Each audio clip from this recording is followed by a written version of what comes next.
I never planned to be the SEC Coach of the Year. I never planned to be the National Coach of the Year. I never planned to be in the College Basketball Hall of Fame. I never planned that. 2 days before I was born, my biological father abandoned my mother and 2 older sisters, 12 and 11. It was a tough time. It was the start of the Depression, the Great Depression.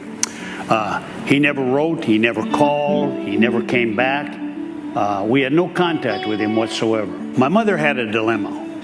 The man that she married left her what she's supposed to do. She came off a farm with an 8th grade education, moved into a little town called Minot.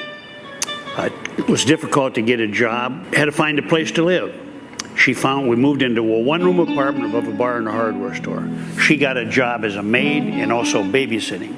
But that woman, in my years that she lived on this earth, not once did I ever hear her say a bad word about him. I think probably the final straw with her, she went babysitting one night. I'm waiting up for her. We only had one chair, so she asked me to sit in her rocker. It was kind of funny, and pulled up a footstool, and she said, "Son, I'm really embarrassed to tell you what I'm going to tell you, but I don't want you to make the same mistakes I made." I thought, my mother embarrassed. She never swore, she never smoked, she never drank, she never dated. What's she embarrassed about?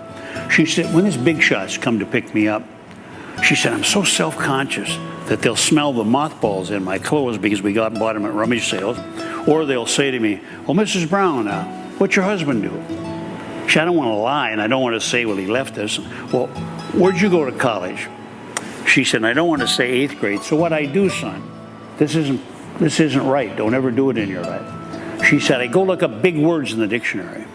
Then I study those the days before they come, and I write on 3x5 cards what those words mean.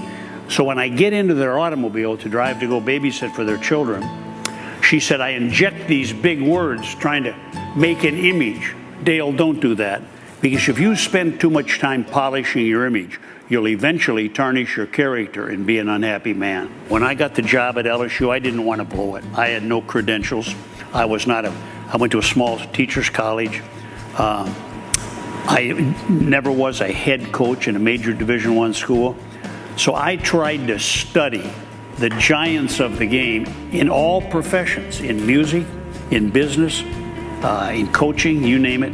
And they all had the ability to lead without being, if you have to tell everybody you're the leader, you're not the leader. Great leaders don't build pyramids to themselves. Great leaders also, they have no business leading unless they know what servant leadership is. The greatest leader I knew personally was Coach John Wooden. Most Christ-like man I've ever met in my life. He never talked about it. He led it by example. He was tougher than heck. He was gentle. Some people used to say to me, I can't believe he can be a coach. He's so gentle. And I said, hold on. The first sign of strength is gentleness. You don't have to grab somebody by the throat or, intimidate him. His intimidation was out of love, and the kids knew it. When I went to recruit, obviously they have to have talent. I don't know if I've ever said this publicly to people. I always looked at the player and said, would I want him babysitting our daughter?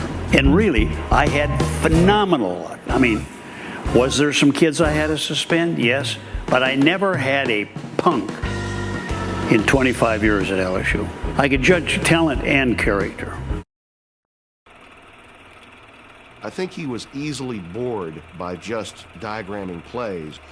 Dale Brown, a character, unpredictable. He admits he's nuts. Oh, look out. Dale Brown is pushing Groves, and the fights are all around. It had to be something bigger than just winning a basketball game. Dale Brown went to the governor of Louisiana and says, I want to get this man out of prison. It had to be, all right, we'll show him. I have not followed every NCAA rule, and they know that. I'm totally convinced that we're capable of solving any problem. But if the door to opportunity is not open to polite knocks, we got to kick the damn thing down.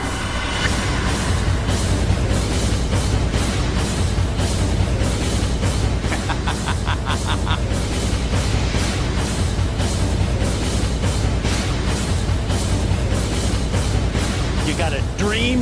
You must have intuition, commitment, perseverance, and the boldness of faith. What better cheerleader to have and an optimist than Dale Brown? We will persevere.